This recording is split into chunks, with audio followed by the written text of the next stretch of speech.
Celtic are looking to add more firepower up front, but how much firepower does potential target Dominic Calvert-Lewin have left in the tank? Welcome back, guys, to Fog Football here for your daily Spfl transfer roundup. And let's just get into it, because Caught Offside are linking Celtic with England striker and former Everton player Dominic Calvert-Lewin. They are claiming that Celtic are interested in the 28-year-old English striker, but they're going to face competition from other big clubs such as Manchester United, Newcastle United, Sunderland, West Ham United, clubs from the Bundesliga, MLS and the Saudi Pro League. So basically, Celtic go up against 10 plus other teams that all have more financial firepower in their locker than Celtic do. So for me, the chances of Celtic getting Dominic Calvert-Lewin,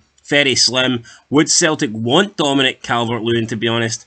I'm not entirely sure. At one point in time, he was a good player. There's no doubt about that. Celtic would have snapped your fingers off to get this guy, but he has declined in recent years, and I'm sure there's a reason why he's left Everton as a free agent. 3-4 years ago, Everton would have been looking for a lot of money for Dominic Calvert-Lewin, and now he's just walked out the door. So I think it's fair to say that he's not hit the heights that people potentially thought he would have. I mean, Man United are interested in him, but Man United will happily sign any shite player these days, so I wouldn't really look too much into that. I think that he probably will stay in England or even the Premier League. I think Sunderland would be a decent move for him, or maybe West Ham. Don't really think Newcastle would be wanting Dominic Calvert-Lewin at this point, and if they do get him, to me, he's nothing more than a backup at this stage. And again, just United, if they signed him, I wouldn't be surprised. But he's had 9 seasons in the Premier League. First season had 1 goal in 11 games. Then the following 2 seasons, he scored 8 goals back-to-back in 44 and 38 appearances. So 2017-18, 2018-19, got 8 goals in all competitions across both of those seasons. Right, then we move into the 2019-20 season. This is probably the breakout season for Dominic Calvert-Lewin. He had 36 Premiership games, 13 goals, and then overall in the season he had 41 games and 15 goals. So, I mean, basically just averaging out there under a goal every 3 games, a goal less than every 3 games. So it's not bad. About 1 goal every 2.7 games, something like that. That isn't bad. And then in 2020-2021, his best season by far, he played 33 Premier League games and scored 16 Premier League goals, which is just under a goal every 2 Premier League games. But overall, that season in all competitions, he played 39 times and scored 21 goals, which is more than a goal every 2 games. So that was a standout season, but since then, it's not been great in the Premier League for him. He's not hit double digits either in the Premier League or overall in all competitions.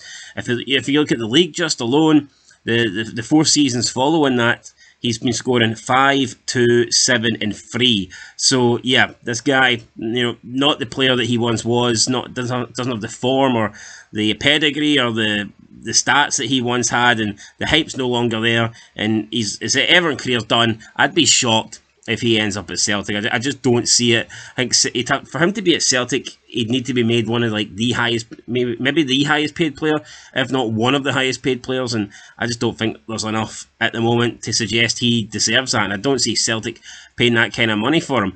But someone that they are going to be paying money for is none other than Shin Yamada, who is expected to join Celtic next week. He's pretty much already agreed, and just similar to Inamura, it's just taken a while to finalise, but he is going to make the switch from Japan to Celtic.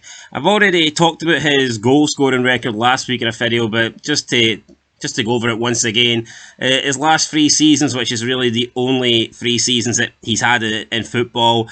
Before that, he was playing in university football, so that doesn't really count. But in the J-League, he has 2023, 40 appearances in all competitions, 6 goals.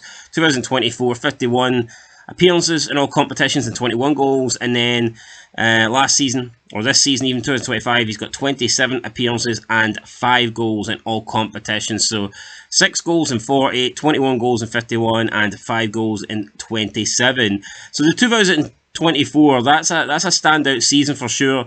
21 goals in 51 games. That's pretty good. The rest, I mean, maybe not so much, but for 1.5 million, I mean, who knows? He's 25 years old. That was pretty much similar to the age that Kyogo Furuhashi was when he joined Celtic.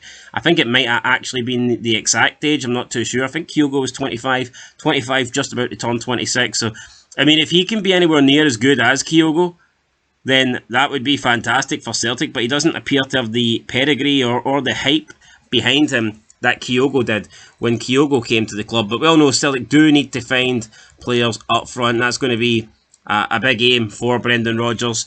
I think Dyson Maeda is better on the left. I mean, you can play him up front absolutely if need be, but for me, Celtic are at their best and at their strongest when Maeda is out wide.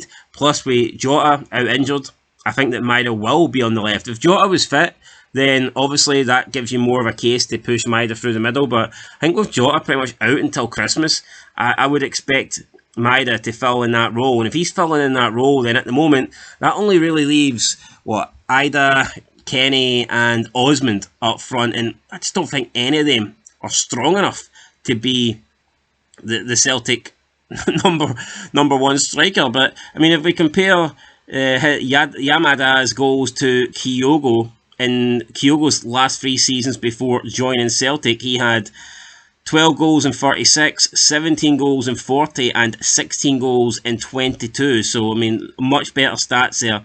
Averaging a goal every 3 games, then averaging almost a goal every 2 games, and then averaging a goal almost every 1.5 games. So, I mean, Kyogo was more of a prolific goal scorer than Yamada.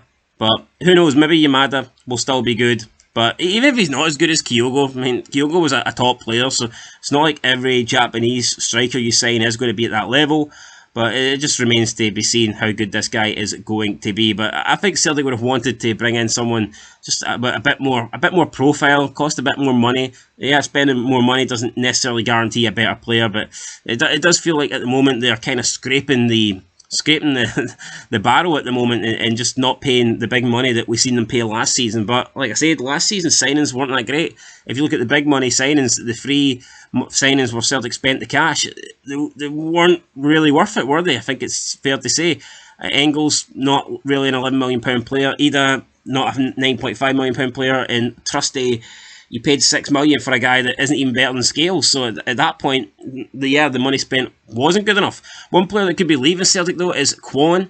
He is rumoured to be attracting interest from multiple clubs, and the club that seems to be leading the way is Austria Vienna, and it's expected that Kwon will cost around 200k to get away from Celtic Park. Obviously, he was on loan to Hibernian last season. I thought he'd done okay.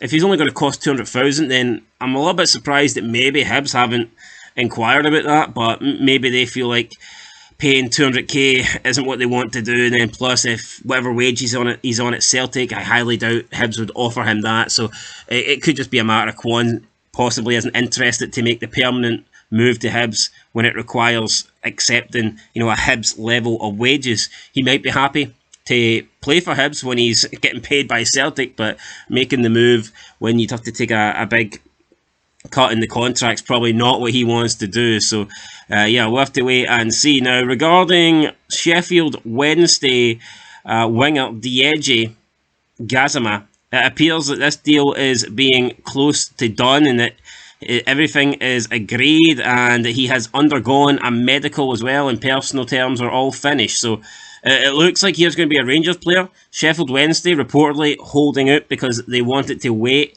until their takeover was complete. They're getting a financial takeover and they didn't want to sell the player, but it looks like they're going to just go ahead and sell him anyway now. So he is expected to be a Rangers player, and from what I've seen, a lot of Sheffield Wednesday fans are saying that Rangers have got themselves a bargain here. The fee is supposedly going to be around 2.5 million, but I've seen a lot of Sheffield Wednesday fans say on Twitter that they think he's a £10 million player. So looks like Rangers could have done themselves a solid here with this signing, and overall looks like it's going to cost £2.5 million. Going the other way though could be Ross McCausland, who is attracting interest from clubs in England as Rangers look set to loan him out. Scott McKenna is set to join Dynamo Zagreb on a free after leaving Las Palmas following their relegation from La Liga. So Scott McKenna will be looking to try and get back into, I think, first team football. I thought his Las Palmas move didn't go too bad, but towards the end of it there, maybe it wasn't the best. Could we see Scott McKenna return to Scotland one day? I think so. I don't even think that's too far away, but who knows? Maybe he's enjoying life in Europe, and don't blame him. I mean, if you've got the choice between living in Europe and living in Scotland, can I really criticise the guy if he doesn't want to come back? Probably not. Liam Henderson looks like he is going to have to move, but he could be staying in Italy because there is Serie B teams interested in the midfielder, including Cremonese and Spezia. So, yeah, it looks like Liam Henderson will have to leave Serie A, but could stay in Italy by joining one of those Serie B teams. Plus, his team actually got released, so yeah. His team got relegated, and he got released. Empoli, they're going down to Serie B. So even if he stayed at Empoli, he would still be playing Serie B football next season, unfortunately for him. Dundee United are chasing a loan deal for 21-year-old Troyes winger Amar Fatah, so that'll be interesting. Dundee United's European Conference League qualifier starts soon, so they'll be maybe looking to try and get a couple more bodies in the door for that competition and to try and strengthen their squad, as best as possible before those games get underway. But that's going to do it, guys, for the transfer news today. So still not a lot happening. There's a couple of deals that are pretty much already done. We're just waiting to be made official. Those being Shin Yamada, who is going to join Celtic, and Didier Gassama, who's going to join Rangers. Both of those deals pretty much have happened already.